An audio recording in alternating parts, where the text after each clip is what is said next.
The earliest evidence for Christians marking December 25th as Jesus' birthday predates the earliest evidence of a Sol Invictus festival on that date. And keep in mind, the earliest evidence and the only evidence of a Sol Invictus holiday on that date was written by Christians. So it would have been practiced around Christian communities that were already practicing a celebration tied to Jesus' birth on that day. Wow. Yeah. So, Who's to say that? Yeah, it wasn't because of Christmas. My life has been a lie. God is dead. The government's lame. Thanksgiving is about killing Indians. Jesus wasn't born on Christmas. They moved the date. It was a pagan holiday. Santa Claus was a saint festival that was moved to correspond with Jesus's birthday. It was not that it's not that Jesus's birthday was moved to correspond with a pagan celebration. It was an already totally Christian saints festival was moved to correspond with a totally Christian Jesus's birthday as calculated by early church leaders. Right. And There's just some religious musical chairs, but all within the faith. Would you like to know more? hello, Simone. I'm excited to be here with you today. Today, we are going to be discussing the pernicious myth that many Christian celebrations around Christmas came or are descended from pagan celebrations. What? Oh, They're you not? must have- I thought they always. no. Yeah, you must have heard this growing up where people are like, oh, this came from a pagan celebration. This came from a pagan celebration. And in almost every case, there not only is literally zero strong evidence that they are, there is very strong evidence they did not. And there is actually also evidence in a number of cases that some celebrations that they're like, yeah, but pagans did practice this. And you're like, yeah. And they started about 200 years after Christians did. Are you They brought kidding it me? from Christians, not the other way around. What? This is crazy. Every year I get in the Christmas spirit and I watch a ton of videos on the history of Christmas and the pagan origins of Christmas. And you're subverting that all right now? Yeah, hold on. I couldn't subvert this on so many levels. So the specific ones that we're going to be addressing are, is Christmas copied from Sol Invictus celebration, or did it get its date from a Sol Invictus celebration? Or Saturnalia. Or Saturnalia. We're also going to be discussing Saturnalia separately. Okay. And is the Christmas tree pagan? Specifically, we'll be arguing in the case of the Christmas tree that the tradition of the Christmas tree is not ancient, it's not derived from Saturnalia, Yule, or Norse mythology. And then finally, we will touch briefly on Santa Claus being Christian. But we're going to hit this from a really weird angle because what may surprise you is I thought that all of this propaganda about this stuff not being Christian in origin Yeah. came from the modern new age pagan like counterculture movement. Oh yeah, like I'm a Wiccan or I like my druid ceremony and I want to feel like I'm doing the real Christmas. Yeah. I'm doing the real Christmas. Turned out it didn't come from that. What? So well, but Oh, hold on. Simone, honestly, can you guess who it came from? this whole Christmas Our is pagan ancestors. I'll con- give you a clue. They're one of our ancestral groups. Oh, not The Puritan. Yeah. The Puritans in the 16th and 17th century. because they were trying to be like, well, we don't want to celebrate Christmas because that's some like a pagan nonsense. That's what they're trying Actually, Massachusetts outlawed the celebration of Christian for 22 years. that I understood. I knew that Puritans were all we don't do Christmas. What I would say is they were not crazy not to see it as pagan either. So Okay. think about it from a Puritan perspective, okay? You have like many people today where they're like, wait, like when COVID happened and everything like that, they were like, wait, the government's been gaslighting me for a long time. Yeah. Like they've just been lying to me about stuff. Like I doubt everything. And then they went into like QAnon spiral conspiracy theory mode. Yeah. With the Puritans, you know, the Bible was being printed. They were Mhm. like, hey, this doesn't align with what the Catholic Church says. You Mhm. know, let's look to the Bible for what is Christian. And you look in the Bible and they're like, this Christmas stuff is not in here. The tree's not here. The Santa Claus guy is not here. Yeah. And so they're then like, okay, where did it all come from? It must be pagan. And I'd also put this in the context of some line in the Bible that would make them especially suspicious. So if you look at something like Jeremiah 10:1-5, it says, hear what the Lord says to you, people of Israel. This is what the Lord says. Do not learn the ways of the nations or be terrified by signs in the heavens, though the nations are terrified by them, for the practices of the people are worthless. They cut a tree out of the forest, and a craftsman shapes it with his chisel. They adorn it with silver and gold. They fasten it with hammer and nails, so it will not totter. Like a scarecrow in a cucumber field, the island That's like sorry. okay. That's so niche. The A idols cucumber cannot field. speak, they must be carried because they cannot walk. They do not fear them, they do not harm them, nor can they do any good. Now, note here, people often shorten this. So if you just hear it like that, you're like, that doesn't sound too much like a Christmas tree. But let's take out about half the words. Yeah, Okay. Do especially not the learn the cucumber ways of the field. nations. All right. Yeah.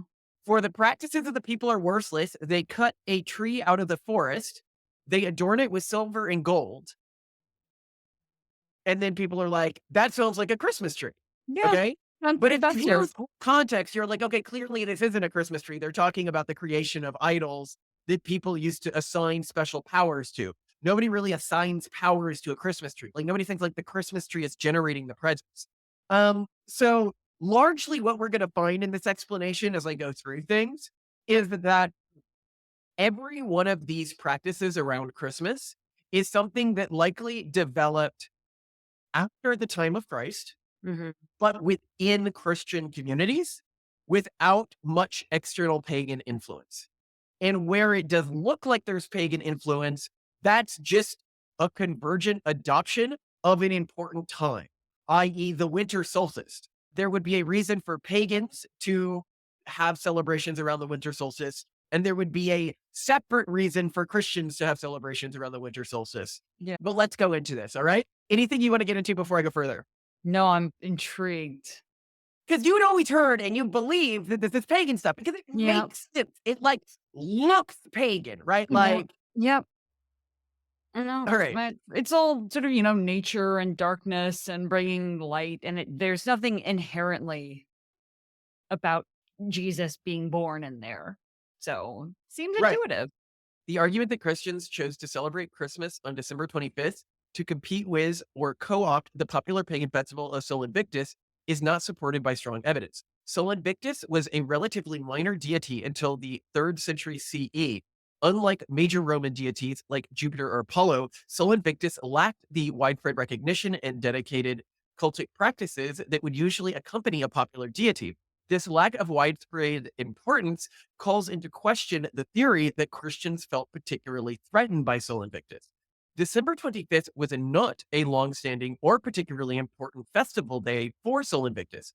The earliest evidence of a December 25th festival dedicated to Sol Invictus is found in the calendar of 354, a Christian document composed 80 years after Emperor Aurelian, who is often credited with popularizing the sun god, instituted a festival in honor of Sol Invictus.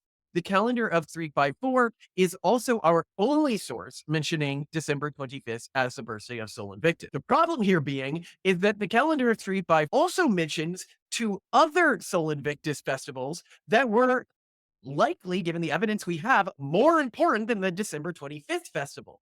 Specifically, a multi-day festival celebrated from October 19th to 22nd, and a festival for the sun and moon on August 28th. The Luddite Solis Festival even involved a greater number of chariot races than the December 25th festival, 36 compared to 30. This makes it look very unlikely with the... So just a little bit of background for people who don't know. There was this Roman emperor who really liked to cross-dress, and he came up with the idea of combining all of the gods into one god, and he called this god Sol Invictus. This happened after Christ, but still pretty early in the Christian tradition, in a way that it really paved the way for the Roman Empire to accept Christianity and a singular god, but it was still very Roman-y in nature, and this is the Sol. And one of our daughters actually has a name that was partially inspired by this. Her child, Franklin Victor Collins. But to go further here, and so some people are like, oh, well, Rome had this god that was a one god, that was a sun god. And so we'll say that Christians just borrowed that date. But in a second, we'll get to some really major problems for this. Okay. So now you might be asking, okay, well, if they weren't choosing the date because of, the Sol Invictus celebration, why Mhm. might they have been choosing the date, right? Mhm. It's more likely that Christians selected December 25th as the date for Christmas because early Christian chronographers were attempting to calculate the key moments of Jesus' life. This is known as calculation theory. These chronographers were likely motivated by a desire to align dates of important events in Jesus' life with dates of the winter solstice, December 25th, and the vernal equinox, March 25th, because of their poetic and cosmic symbolism. Many Oh. Christians, however, now you could say, am I saying that they just completely got these dates wrong? Probably not, because December 25th was not the only widely accepted date for Jesus' birth. Christians in the Eastern Roman Empire celebrated Christmas on January 6th, a date that did not correspond with either the winter solstice or a pagan holiday. So, what is my guess? My guess is that the correct date for Jesus' birth is likely January 6th because there is no other reason to have chosen that date. And it is very close to the December 25th date. So, what likely happened is when they were trying to calculate things, because they knew it happened around this time and the winter solstice was also around this time, it was just Uh, easier to synchronize them. right, because everyone kind of was running on slightly different calendars and the calendars kept changing. So it's easier to go by either lunar cycles, which more Jewish traditions seem to be based around, or around just how long are the days? And then that seems a lot Yeah, easier. so But I thought, what about all this conjecture that Jesus was probably born around the spring because there were shepherds out and all these other things? The problem here being that sheep are, in fact, grazed in the winter, especially in temperate climates like Bethlehem would have been at that time, as you can see on MIDI modern shepherding websites like the ones I have in the background here. This is an argument made up by people who simply do not have experience shepherding. And so they, create conjecture. When do I think sheep would most likely be grazing? But it gets worse from there. Remember how she said, oh, and the other evidence? Well, if you look at the other evidence for a spring birth, it is really, really bad. Specifically, it is John the Baptist's birth. The Gospel of Luke provides information about the conception of John the Baptist, which can be used to estimate Jesus' birth by calculating from the time of Zacharias' temple service around June and adding 9 months for Elizabeth's pregnancy. John's birth would be around March, since Jesus was conceived when Elizabeth was 6 months pregnant. This would place Jesus' birth in the fall or possibly early spring. Oh, but also possibly in December. So what? No, that's terrible evidence. Passover symbolism? I do not think that that's good evidence. That's just symbolic evidence. Astronomical evidence? Some researchers have suggested that the star that guided the Magi might have been a conjunction of Jupiter and Saturn, which occurred in 7 BC, which could be used to argue for a spring birth. Again, very bad evidence. So there just is really no strong evidence here, and this is something that's pretty much made up whole cloth by individuals who want to find ways to smear traditional Christian beliefs. Okay. but I can say to me, it's suspicious that the date that had no backing and no reason to choose it was Mhm. so close to the 25th date. Mhm. That just seems really weird to me. It's only like a couple weeks apart. Now, I'd also note spring doesn't seem likely to me for another reason. Okay. They were desperately looking for shelter. Why would they be desperately looking for shelter in spring when you could just camp outside? That's fair. Yeah. Especially if shelter meant slumming it with the With either a like very sleeping crowded with animals, family or with animals. Yeah. because that leads to disease risk. It Yeah, it almost probably means that you're cold. Um, and also it would make more sense if there was a census taking place that especially if it was over a shorter term period of time, you'd probably do it around the winter when people are less mobile. although all right. So to continue here, although the census is denied by historic Christian scholars, Oh, really? or the Oh, historic Jesus scholars, okay. now this is I don't know what to believe on this. I'll go deeper into it when we go into that in one of our tracks.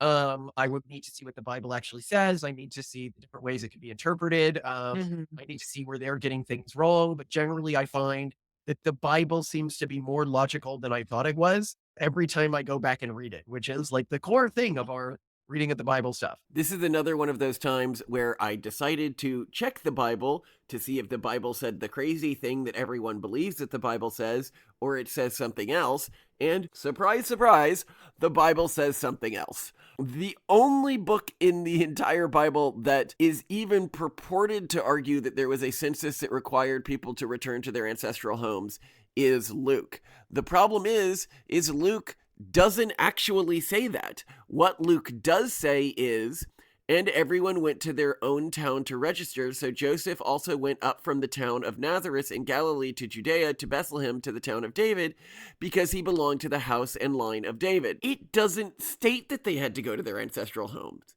It states that they had to go to their own town. This could be thought of more like you have to go to the town where you have your state ID. Like he hadn't gotten a new ID for his new town. I don't think it's exactly like that, but what I mean is it's more implied that you had to go to the town where you were personally registered, not the town of your ancestors, which makes so much more sense. And it makes a case for a Christmas birth way more likely. A census that required everyone in the Roman kingdom to go back to their ancestral homes would be incredibly disruptive to have implemented, and is something we should see mentioned in other sources because it's an absolutely zany thing to do. To say everyone who has ever moved in their life has to go back to wherever their ancestors are from, like why would you even do that, right? Now, this zany idea for how the census was carried out is the way the census was actually carried out is a core part of the argument that Jesus wasn't born in December. Because if everyone was required to return to their ancestral homes, well then, you wouldn't want to do that during the cold months. That would be even crazier to do. So they say, oh, this was done during warm, easy to travel months. However, if the census was not issued in this way, and if the census was issued in a way where it was just a normal census, you would absolutely want to do it in December because that's when people would be in their homes and less likely to be traveling, which would make it much more easy to get accurate statistics. So just to give a bit more on how they likely got to this date, some early Christians believe that Jesus was conceived and died on the same day, March 25th. Oh. Evidence for this can be found in the statue base of the Christian priest Hippolytus, dating from 222 and 235 CE. Hippolytus's quote-unquote spreadsheet shows its calculations for the date of Jesus' crucifixion, which he believed occurred on March 25th. This belief, in a combination with a traditional 9 months gestation period, led them to calculate December 25th as Jesus' birthday. Now, here you may note something like none of this is anti-biblical. The Bible doesn't say explicitly the day that Jesus was born. No, the Okay. Bible's surprisingly vague on so many things that culturally are implied to be so explicit, which really annoys me. Right. And we have early Christians, like right here in this document, attempting to calculate it. They're Right. giving us in something, 200 years after Jesus died, so fairly early in Christian tradition, we can Mhm. see Christian scholars going down and trying to do the math to determine when Christ was born and when he died. So they're not like even lying to us. They're not even saying like, oh, this was passed down in oral tradition or something like that. They're like, okay, here we are trying to run the math and we're giving that math to you so you know how we got these dates. These are Mm. not sacred dates. Now, here is where it gets really, really bad for the pagan argument, and it basically, to me, completely blows it out of the water. The earliest evidence for Christians marking December 25th as Jesus' birthday actually predates the earliest evidence of a Sol Invictus festival on that date. Again, and keep in mind, the earliest evidence and the only evidence of a Sol Invictus holiday on that date was written by Christians. So it would have been practiced around Christian communities that were already practicing a celebration tied to Jesus' birth on that day. Right. Wow. Yeah. so, Who's to say that? Yeah, it wasn't because of Christmas, not So the other way around. again, the evidence can be found at the statue base of Hippolytus, which dates back to the early 3rd century, decades before Emperor Aurelian inaugurated a Sol Invictus festival on December 25th. December 25th was Jesus' birthday before Sol Invictus existed as an important deity. They might have existed as like a weird cult deity, but he was not really important until Emperor Agabala, and then later, Emperor Aurelian brought him into the spotlight and like adopted him as like his personal cult. So that completely blows like any possibility of that out of the water for me. Wow. Interesting. Okay. Just to lay this all out, so there's no doubt, Sol Invictus was not really enshrined as a Roman deity until Elagabalus enshrined him as a Roman deity in 219 CE. So 200 years after Jesus and the Christian community had started to be established. Sol Invictus is a much younger deity than Christ, and a much younger religion than Christianity. But it gets worse, because you could be like, yes, but when Elagabalus was creating the Sol Invictus deity, didn't he combine a Syrian deity named Elagabala with the Roman deities Jupiter and Sol? And I would say yes. And then they'd be like, okay, but did this Syrian deity have any celebrations surrounding it in winter? No, it didn't. In fact, the primary celebration of Elagabala, the predecessor to Sol Invictus, was a summer festival. Not a winter festival, a summer festival. But now here people will be like, oh, but what about the solar imagery around Sol Invictus? Okay. Really bad argument again if you look at convergent evolution, because nobody says the solar energy around Christian gods and Jesus and stuff like that came from Oh, Akhenaten. Akhenaten. Yeah, Sorry, wasn't that the pharaoh was Akhenaten? I can't remember the name of the yeah, the solo god in Egypt, when that one pharaoh was like very similar to the Sol Invictus thing, when he's like, hey, new god, everyone, we're going for monotheism. Yeah. And we're going to change the style of all the statues, which I don't imagine Egyptians are cool with, because they're like, no, everything's going to be the same forever in design. Yeah. So interestingly, it seems that most monotheistic traditions, even Zoroastrians, for example, associated with fire, associate God with heat, warmth, and the sun. As to why this would happen, well, the sun's sort of the biggest thing in the sky. It's a source of light for all humans and all things on earth. Everything dies without it. It's Yeah. not a bad metaphor. And also here you have a problem, which is that Christians were using the sun as a metaphor for Jesus before Sure. Sol Invictus existed, or was Really? made popular by this emperor. So again, very difficult argument to make. I think here, before we go further, a lot of the confusion around this stuff that people get to is they hear Christianity came after paganism. What they don't keep in mind is that paganism was ever evolving. So Yes. whenever they see a correlation in pagan traditions and Christian traditions, they assume it went from pagan to Christian instead of Mm. from Christian to pagan, because they forget how old Christianity was and how much the pagan traditions evolved. Well, yeah, and your point that all these, for example, druidic traditions that people like to practice now, really, They're new. mostly made up. Yeah, and Wiccans made up. are And just, we got to do a whole episode on just how fictional Wiccanism is. It is a completely fictional, made up religion. It was made up by a few crazy people in like what was it, like 1920s? And all the receipts are there. It is entirely fictional. And what they're actually worshiping is a bunch of people who practice this child sacrifice. And we can also get into that, because the pagans, like the druids and stuff like that, they sacrificed. Human sacrifice was common in these. so then isn't it kind of nice that they're remaking it? It's a good thing. I'm glad. Well, we don't know. I mean, look at the look. Mm. The, But yes, there have been taking place among modern. anyway, Saturnalia.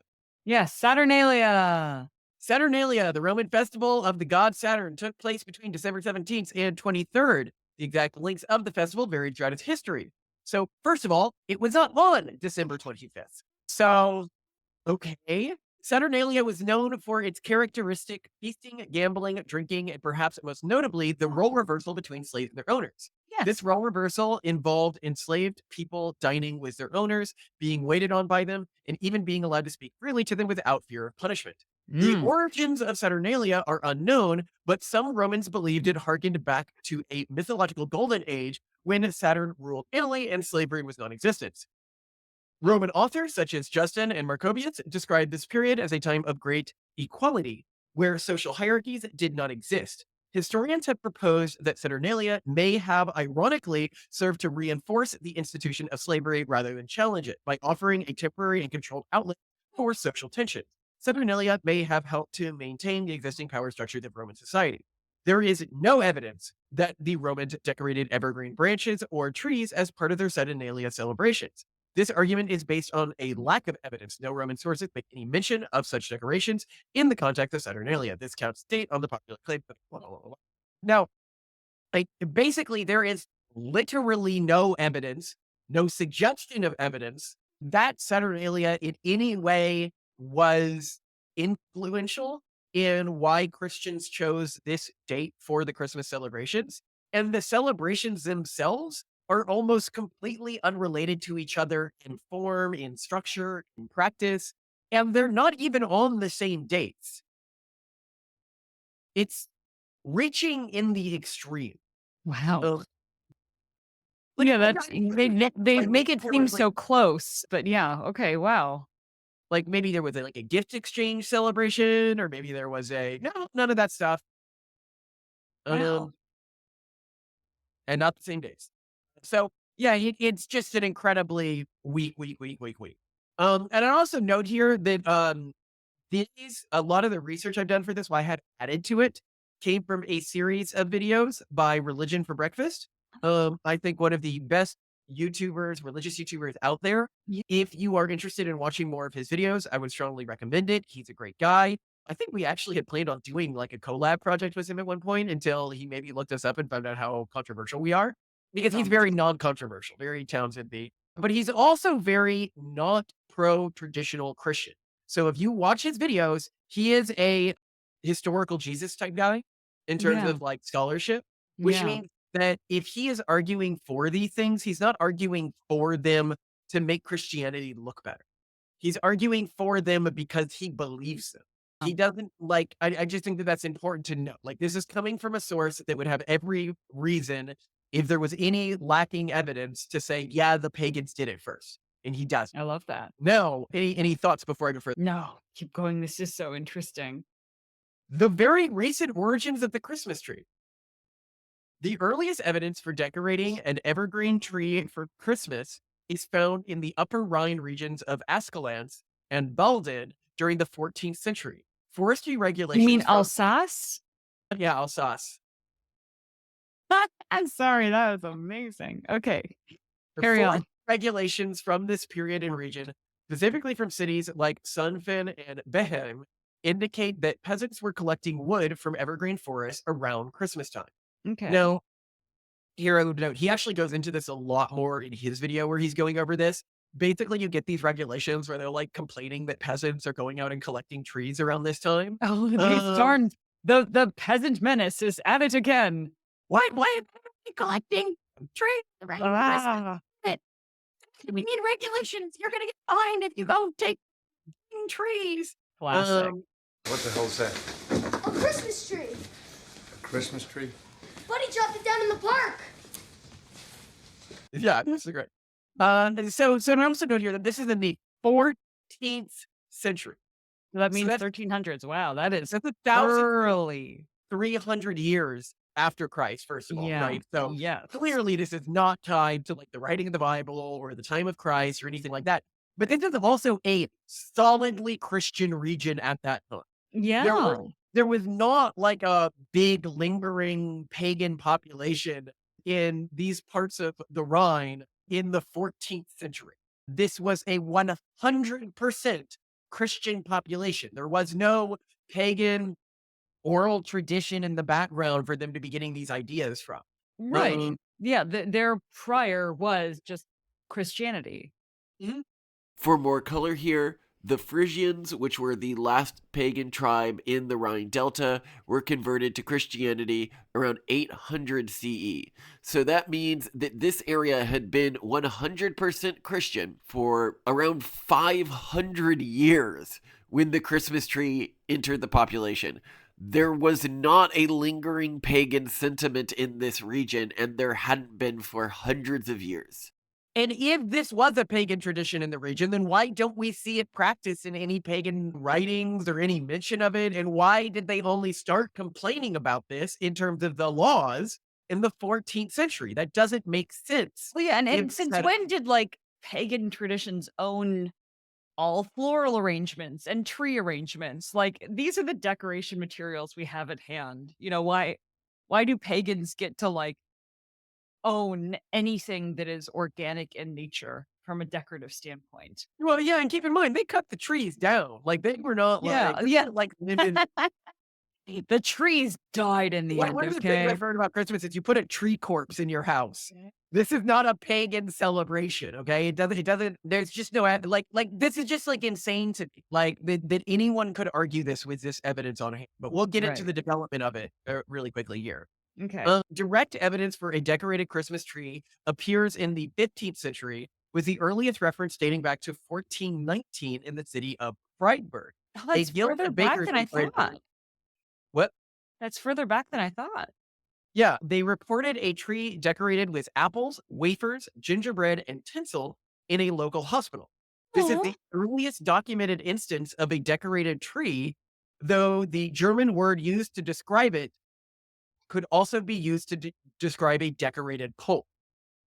Oh, I mean, pole Here, I plus guess you could branches. argue some sort of maypole continuity, but that doesn't really check for me because there wasn't a contiguous. This is just very different from maypoling. And I'd also note here that tinsel, interestingly, Wikipedia says it wasn't documented to be invented until 1610 when it was originally made of shredded silver to look like icicles. Well, This that's is about expensive. What on earth? 200 years before that. Well, everything about this is expensive. You as a modern person, you hear in the 1419s a tree at a local hospital decorated with apples, wafers, gingerbread, and Oh, tinsel. shoot. The Yeah. tinsel That might not have been that much more expensive than the apples, for example. Keep in mind, this is in the in middle of winter, wintertime. like Yeah. fruit, and especially leaving it in a place where it could potentially decompose. Not hidden under a frozen lake or something. That's wild. Yeah, actually. Ooh. Who's that for Yeah. the money? Also, that's kind of mean. Everyone's sick in this hospital. And we're like, look at this food. Don't eat. Don't eat it, by the way. This is Well, I decoration think it's a only. sign of abundance, is what it was meant Well, to. I hope they were eating it too. It's just, I don't know. It seems a little mean, but whatever. Go ahead.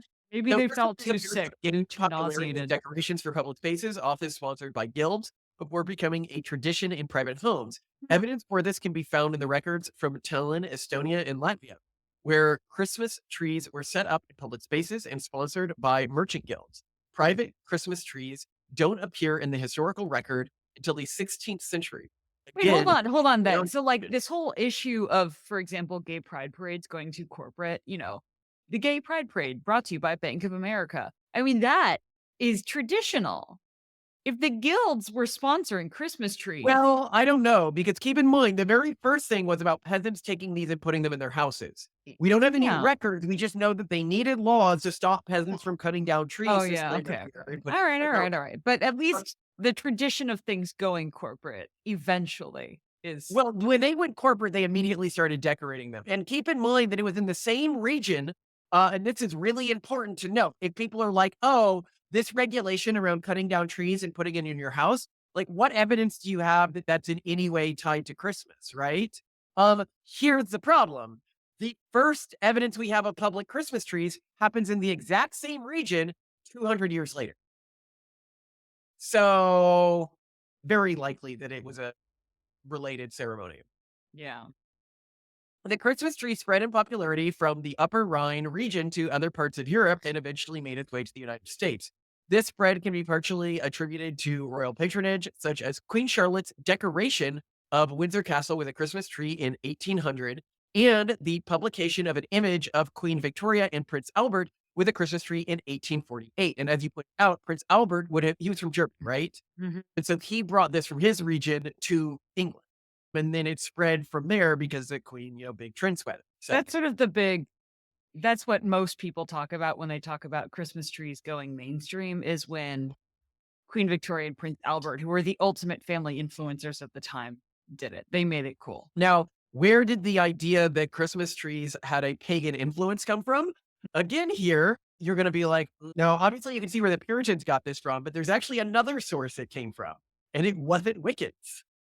Okay. Another influence, trees. German nationalism, think. What? Making up German traditions. Nazis. Oh, no. Yes. Okay. Christmas trees are what? Hold on. I'll get to this. Claims that the Christmas tree originated from pre-Christian Germanic paganism were rooted in 19th century German nationalist ideology. Writers such Okay, as so claiming that Christmas trees are pagan is a Nazi thing. yes, Okay. the claim that it's pagan is Nazi. So the next Okay. time somebody goes Christmas trees are pagan, you can go shut up, Nazi, and Yeah. punch it. They're okay with punching Nazis. Yes, there you go. We should be able to punch them for claiming that Christmas trees are pagan. That's a Nazi position. There you go. So writers such as Johannes Marbach and Alexander Tille promoted the idea of the Christmas tree as an ancient symbol of German identity. The nationalistic agenda promoted the idea of the Christmas tree as uniquely German tradition, despite the lack of evidence supporting a connection to pre-Christian practices. Okay, so not a lot of evidence there. But yeah, that also makes sense, and this is something that we've talked about in other videos, right? Well, Nazis were like the wee was kangs of white people. And they yeah. make up a bunch of old traditions, and they make up a bunch of like, oh, Buddha was a white guy, like Socrates was like a Northern European guy. And it's like, Oh, oh my gosh. gosh, like this is ridiculous. No, what I am getting from this is that, especially when it comes to Christmas trees, we have a category of traditions that eventually worked their way into Christmas that started out as just random stuff people like to do in the winter, which, it's not pagan per se. It's just stuff people like to do when it was dark and cold outside. No, it was stuff Christians like to do in winter. Okay. But it wasn't That's- about that's it. Jesus. That It wasn't no. about Jesus What? specifically. It wasn't about Jesus specifically. No, there's reason to believe it is about Jesus specifically. So hold on. Come on, this was before the Reformation. So the only ones who got to say what was and was not about Jesus was the church. But what you are forgetting, Simone, Uh-huh. is that the date of Jesus's birth was established within Christian communities by 300 CE. Or Sure. okay, so that being the case, that meant that there had likely been celebrations around Jesus's birthday for a very long time before this. This is just how do you celebrate Jesus's birth? We're not told in the Bible how we're supposed to celebrate Jesus's birth, right? Yeah, but during the time of the heyday of the Catholic Church, they told you how to do everything that was related to religion. The point being is that you could argue that this is like a non-Catholic emergent phenomenon of celebrating Jesus's birth. And a lot of Christian traditions that we see, like, okay, for example, take the cross as like a symbol, right? Like, that's not a biblical symbol. That is something that developed after the Bible, okay? After Jesus' lifetime. That doesn't mean it's not like a good symbol for Christian. I don't think it is. No, it's But that idolatry. doesn't mean that it's not. Yeah. That's not a good argument as to why it's not. Okay, that's a fair point. Yeah. So, Christmas trees are arguably as Christian as the cross, except the cross was taken on a little bit more like informally endorsed because you see it in churches everywhere. Well, you see Christmas trees in churches. Never mind. What am I saying? They put Christmas trees up. Okay. Wow. It's a good thing. I like it. It's The good. Christmas trees are way more positive than cross. Christmas is a great season and it imbues people with a good feeling, and Christmas trees are part of that. They are Yeah. a very good decoration and tradition in Mhm. terms of sending this sort of feeling that we get as a family every year and that gets you so excited. Well, and Christmas is so good of a holiday to focus on, like focusing on Christmas over, for example, Easter. It's pronatalist. It gets people excited about babies. There's all these songs about a child is born, and oh my gosh, this is so great, and babies are amazing, and like makes mothers want to have babies, and things like that. It's a very family friendly holiday, and then of course, all the other ancillary traditions make it extra fun for kids. So yeah, you're Let's right. get to Santa Claus. Let So this actually isn't coming from Religion for Breakfast. This is coming from another YouTuber's infographic. So Father Christmas surprisingly predates Santa Claus, but he is not a pagan deity. Instead, he was a medieval personification of Christmas. Richard Smart of Plymtree is the first to write about him, referring to him as Sir Christmas, and his task is to announce the birth of Christ. So the earliest writings we have about Father Christmas is the guy who was tasked with announcing the birth of Christ. Now, this is not in the Bible, not biblical, but also not pagan. Like, this is a purely Christian idea that you would have a guy tasked with announcing the birth of Christ. Now, Santa Claus can only be traced back to Dutch immigrants in New York City in the early 1800s. He came from the Dutch Sinterklaas, also known as Sir Nicholas. His feast day was on 12/6 and was moved to 12/25 around this time to help make Christmas a family holiday. Newspapers promoted it and encouraged to give gifts on Christmas instead of New Year's like it traditionally was before this. So, a few things to note here. Santa Claus was a saint festival that was moved to correspond with Jesus's birthday. It was not that it's not that Jesus's birthday was moved to correspond with a pagan celebration. It was an already totally Christian saints festival was moved to correspond with a totally Christian Jesus's birthday as calculated by early church leaders. Right. And There's just some religious musical chairs, but all within the faith. That's okay. Yeah, that's a very fair point. And then the gift giving, which was apparently traditionally done on New Year's, was then moved to this time. This does not appear to be a pagan gift giving celebration. It was just a New Year's gift giving celebration.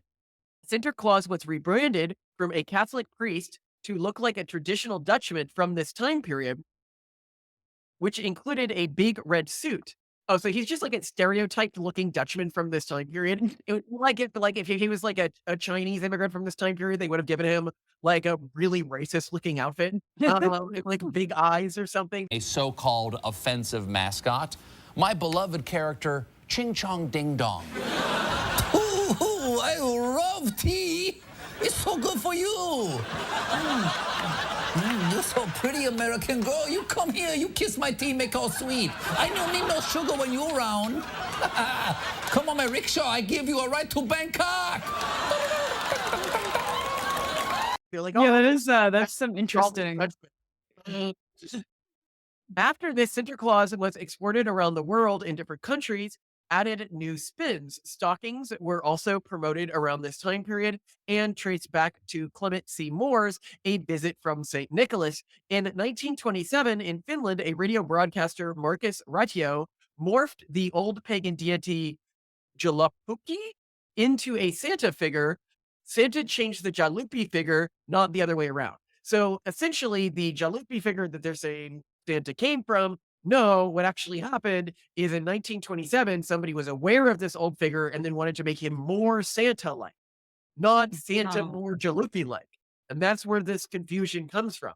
And so then I was like, okay, well, I should at least ask Perplexity, like, what's the strongest, like, counter arguments to this, right? Okay. They're like, well, you could argue that he was Odin, right? Like an Odin depiction. Well, I've never like, heard that. That seems tenuous. And they're like, well, Odin was depicted as an old man with a long white beard, similar to the modern representation of Santa Claus. However, modern representation of Santa Claus was not the original representation of Sinterklaas or Sir Nicholas, which he is derived from, that came from stereotypes of what Dutchmen look like. Dutchmen with the long white beard. You get nothing. You lose. Good day, sir. That is a modern interpretation of Santa Claus, not the original interpretation. Bigger problem here, they go, okay, well, during Yule, a pagan midwinter festival, Odin was said to lead the wild hunt, a ghostly progression through the sky, which bears some resemblance to Santa's Christmas Eve journey. And I'm like, oh, that would be a compelling argument if you had never heard of the wild hunt before, which was a massacre. What? Wild hunt was, he went on a sky massacre. A sky massacre. How does a sky massacre work? It's like firebombing, but God style? No, it's just wild hunt is basically a horrifying thing where like spirit forces go around killing innocent people or other things, depending on what you're talking. Look, if anyone who's played a lot of video games, when you hear the wild hunt, you know shit's about to go down. Like it's not like a positive thing. The Wild Hunt manifests as a ghostly hunting party that whips across the winter night sky, bringing snow and storms with them. Frightening and Bacchic. If you're out alone at night, you'd better hope you see them first and hide. Because if they spot you, they will carry you away, never to return. In medieval England, it was believed that witches could join the Wild Hunt voluntarily, sending their souls flying with the cavalcade while their bodies lay sleeping peacefully in bed. There, the hunt is known as the Terrifying Ride. The It's Wild like Hunt the is- purge, but when gods do it only. yeah, it's like the Purge. It's like Okay. they're like, okay, the Purge corresponded with that day in Norse mythology. So that's probably where Christians got Christmas from. It's the Purge. Yeah. Well, It's like I don't know. It wasn't even like the exact same day or anything. I don't know if those things are. well, I've never heard that theory floated by anyone who's trying to point to No, it. hold on. Here it gets weirder. Odin rode an 8-legged horse named Selpnir, which some scholars compared to Santa and its reindeer. What? An 8. Okay. Wow. An 8-legged horse? Just in case you're wondering where Santa's 8 reindeer did come from, which also helps dismiss any doubt that it came from the 8-legged horse of Odin, is reindeer was the very first time they were mentioned as pulling Santa's sleigh was in 1821 when New York printer William Gilley published a booklet titled A New Year's Present to the Little Ones from 5 to 12, number 3, The Children's Friend, by an anonymous author. And then where did 8 reindeer come from? Well, you will likely know the poem where 8 reindeer come from. It came from the 'Twas the Night Before Christmas poem by Clement Clarke. This poem was written in 1823. So was Clement Clarke, when he decided to name 8 reindeer as pulling Santa's sleigh, do you think he was sitting down and thinking of Odin's horse? Of course not. That's absolutely absurd. It was just a rhyming convention of the various reindeer names that he wanted to put into the poem. That's interesting. That kind of reminds me of Jesus riding the 2 donkeys in. Yeah. Just as a note, if you are unfamiliar with this particular story, there is a part in Matthew that can be misread if you don't understand the Greek to be that Jesus was riding on 2 donkeys simultaneously as he went into Jerusalem. To begin, the verse says, "They brought Jesus the donkey and the colt, and they put on them their cloaks, and he sat on them." The verse is vague, because the Greek word for them can refer to the cloaks laid on the colt and the donkey, or to the animals themselves. But any charitable reading would take it as a reference to Jesus sitting on the garments laid on the animals. And as instead of doing what I do whenever I see a part of the Bible and I'm like, this seems unreasonable, I should probably just go back to the original language and try to understand it, because very rarely does the Bible actually say unreasonable things. Some Christian literalists try to argue that Jesus actually did ride on 2 donkeys at once into Jerusalem. This is very similar to the Christians who will bend over backwards to argue that there actually was a census in Rome that required all Roman citizens to return to the place that their ancestors lived, instead of just going back and reading the verse again and being like, is there a saner explanation of what this verse is trying to say? Oh, it's saying go to the town that you're like registered as living in. That makes sense. And so the way that some biblical literalists like deal with this is they go, Jesus rode into Jerusalem on 2 donkeys simultaneously. Big You gotta straddle. imagine Jesus like a weird guy, like one leg on one side of a donkey and the other donkey like strapped to it, like walking into the. He had a wide stance. Yeah, he had a wide stance, but it's one of the things that's like, okay, you guys are really trying at this point. But here it's like the pagans trying too hard at this point. It's like, come on, that puzzle piece doesn't fit in that hole. Yeah, Sure. that's wild. Anyway, I mean, I think that it's important to get out there because, you know, when I was told this stuff at school, I just believed it because it's so easy Yeah. to believe when you first hear it. You're like, yeah, I mean, I don't remember any Christmas trees in the Bible, so it must be pagan. Well, yeah, and paganism is very much, it falls in that category that appeals to the same person who reads Sapiens and says, oh, if only we could go back to pre-agricultural times. That was how things were natural and how things were supposed to be. And I think there's this intuition that paganism is this more natural. It was pre-Christianity. It was how things should be, and it was good. And it's the natural default of things. And Therefore, it's better. So then there's this intuition that, oh, well, that was the default. That was how things should be. Oh, hi, Stanley. Look, I'm buying you some more all-natural toothpaste. You mean the stuff that tastes like ass and doesn't fight cavities? That's right. I know that you all think the earth and its natural healing powers can cure Kyle, but the doctor at the hospital told me it can't. Well, of course the doctor told you that because he wants to make money. Holistic medicine is about nature. $233. We're bringing Kyle in tomorrow to see the Native Americans personally. Isn't it possible that these Indians don't know what they're talking about? You watch your mouth, Stanley. The Native Americans were raped of their land and resources by white people like us. Oh, look, everyone. These are our 2 resident Native Americans. Do you have any new holistic items for sale? Yeah, these here are Cherokee hair tampons. Ooh, a tampon made from Cherokee hair. Now that sounds natural. Native Americans are more in tune with the earth than we are. Because now there's new all-natural Cherokee hair tampons. A cotton tampon can only hold so much liquid. Other tampons also come up short. But Cherokee hair has been known for ages to be strong and powerful. And besides, we're not actually Native Americans. I mean, I'm more like a Mexican. What? Yeah, a Mexican. Oh my God! And it's Well, that. I want to put here the thing from South Park, and then the women find out that they're like, well, don't you know that like they think they're from Native Americans, and then it's reframed as Mexican hair. The Mexicans are Native Americans, but all of a sudden the women freak out because they have this different connotation around Hispanic Native Americans and American Native American. That they're like, oh, it's all natural. Oh, they're one with the earth. Oh, they're, but anyway, I think that's very true. It's very, crunchy nonsense. And I think that you personally, like as you and your family goes and tries to reclaim Christianity, because I think no matter where you're coming from, you are reclaiming Christianity to an extent. You need to ask yourself, how do you relate to stuff that's not explicitly in the Bible, but that is explicitly Christian?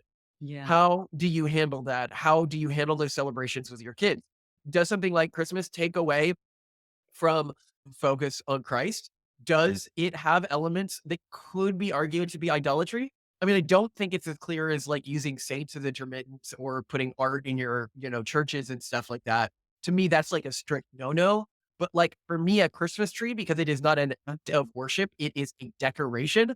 I am not against all home decorations. Well, that's what I like about Christmas trees is specifically the fact that they make you lean into a holiday and get kids excited about it. They're a conversation opener to Christmas and the birth of Christ and a lot of really important things.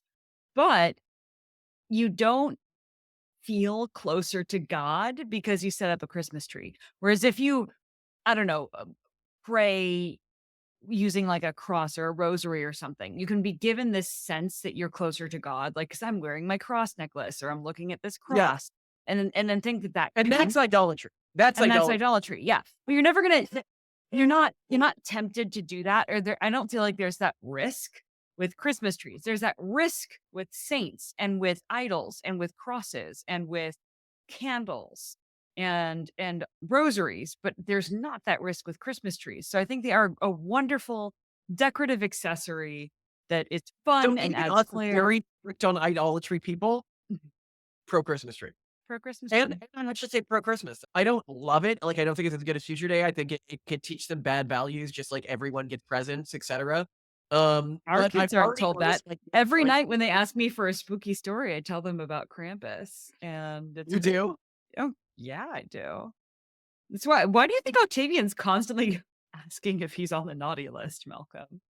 Can I'm on the nice list, Krampus, right? and come into their room at night? Only if you. Only if I pay for therapy? Well, you need to have a really big bag and something to beat them with. I'm doing it. I'm getting Krampus costumes. This is happening. It's gonna be if one of the kids acts up, I can come the night before and warn them. You think this is too much? Look, I love people are going to be like, Malcolm, that's child abuse. It's like people used to do this historically. This I know. Tradition. Like, well, I do. I am curious to know how Krampus. I got to look at the actual traditions. I know there are some traditions in small villages where they still have people dress in Krampus costumes, but I don't think that, everyone's like, oh, it's Krampus, ha ha ha, instead of people pretending to be Krampus and beating children and throwing them into sacks. And I'm not going to beat the children to throw them into a sack, but what I will do is I will leave one of their windows unlocked and then come in through the window in a very believable Krampus costume. The question is, will they know? I don't think they'll know. I don't think they'll know. I don't know. I'll have to work that out. But I'm excited for this. Very. I love Christmas. And I love you too, Malcolm. I love you, Simone. You're an amazing wife. Yeah, the perfect husband. Yeah, I mean, it takes one kind of husband to like set up Christmas decorations and dress up as Santa, but the real dads, they dress up as Krampus. That's how you really know. Have a good one. I love you. Bye. Oh, okay. So my birthday's tomorrow, and we're gonna be traveling. So I thought I could open my birthday present from you now. On camera? Yeah. Go for it. Yes. Okay. All right. So it is in an unwrapped box from Ukraine. I was very surprised by this box. I'm excited to see what it is. Yeah. So just for context, his love language is not gift selection. So I buy for everyone in the family all the gifts. And I also keep a spreadsheet to make sure that no family member has more money spent on gifts than anyone else. So like, even though Malcolm uses his discretionary income technically to buy my gifts, I use the same amount of my discretionary income to buy any gifts for him. So he's not like, there's no adverse incentive. And our kids will also know that none ever received any more in value monetarily in gifts than anyone else, even though they get what they ask for. I would let you know I do not like this system, but she manages our finances. I just, there have been members of families that we have been exposed to who take it very personally that certain people received other things. And anyway, this is your unwrapped box from Ukraine that really scared you. It's a surprise to me, not to her. It's a surprise to me what I'm getting from the audience. It's not an egg apron. And if you get that joke, I applaud I don't you. get it. Was it from an old? It's an egg apron. It's not an egg apron, but it's in an unwrapped box from Ukraine. Yeah, if you get that joke, you're cooler than Malcolm. Comment yes, below. the things you wear around your neck. Nope, you still don't get it. Comment below if you get the Malcolm missed joke or reference for reference. And I'm your trad wife. For shame. I love it that like some people see us as like trad, but like actual people who are like trad LARPing are like, you guys are the furthest from trad thing possible. You're like some other weird species. It's like they recognize we're not their species, so we're obviously trad. There's only trad in urban monoculture. I'm so excited for that. It's got a bow on it. What could this be? It's a basket. Oh, it's your Indy. Indy. Yay! It's my Birkin basket. What? I don't understand. What's the basket? Oh, for carrying? Oh my God! Outside for your like as a replacement to my purse, because look, you can fit so freaking much in here. That is. You can throw in your phone. I love. You can throw in some groceries. You just like all like everything you need. Because normally, like I'm just my purse. It is so overstuffed, and I'm like, this is so. Also, there's clashes with your outfit. If you're walking around with a basket like this. And we got the Handmaid's Tale visors. She just doesn't wear them inside to freak out progressives and like stories. No, this is great. And actually, there is a story behind it. So the most expensive, like at least famously expensive purse is the Birkin bag. And it was designed for Jane Birkin, who was on a plane, and she famously took everywhere this basket. And as a mother, she was like, dude, this just is the best. You can throw everything in it. I love it. It's amazing. And she was famous for carrying around this basket. But then she was on a flight with I guess like one of the major designers at Hermes. And her basket like fell out of the overhead compartment and all the stuff fell out of it. And he was like, I am inspired. I must design the perfect large bag. And that became the Birkin bag. But as far as I know, Jane Birkin just continued to use her basket because it works better. That is fantastic. Yeah, I was We thinking about it the other original- day. The original OG Birkin bag. Yeah, it's the We Birkin got bag. handmade in where'd you get that from? You said Ukraine? Ukraine. So, very excited. Yeah. So thank you, Malcolm. It's my birthday gift.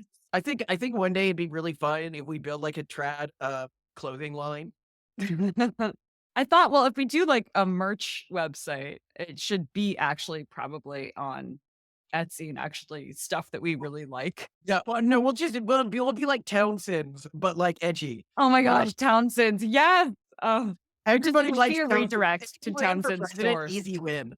Yeah. Oh my If gosh. you guys don't know who Townsend's is, you guys need to like go out This after thing this video. is Look up Townsend's. capacious. Look at this. Oh my god. That is so much room. You can fit you can like look at just compared to like my head. Like it's But giant. I wonder if like the small stuff falls to the bottom and there's like a way to improve upon this design. Like maybe an you could interior throw, like, pouch. dividers. Yeah, you could. I mean, there actually are. I got this on Etsy. But yeah, I'm super stoked for this. Thank you, Mom. I'm very excited. I thank you for tolerating a husband who, doesn't remember your birthdays, doesn't get you gifts, and you handle it for me in a way. Yeah, you didn't. When is my birthday, Malcolm? Tomorrow. Oh well, because I just told you that. This snake made out of gingerbread. Yeah. Octavian, you ready to? Let's put it in a box, and then you can roll it. Yeah. What's Let's just buy. this the way? Mommy, this can do the trick. That can do the trick. Yeah. Hold on, let's get this all the way. What do you think, Titan? We'll make you more stars. It looks good. You're my star girl. Let's stick it to my hand. Oh, it is. Yeah. You're helping. Thanks for helping, Titan.